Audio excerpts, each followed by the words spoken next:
I believe that the overall literacy is of the utmost importance for an overall growth of the economy. And the first step towards literacy is spreading awareness and to understand the importance. In the past few years, situation for women has begun to change.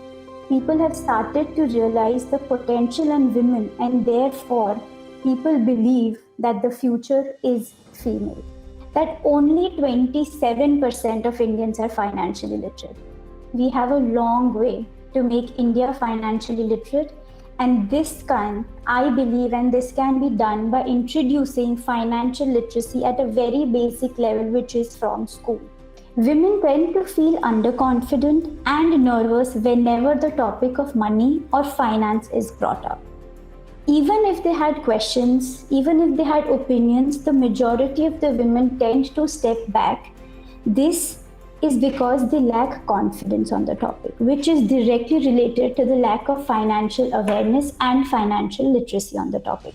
Financial literacy will not happen overnight, but we can definitely take our first step today by increasing your financial awareness about you and your family situation.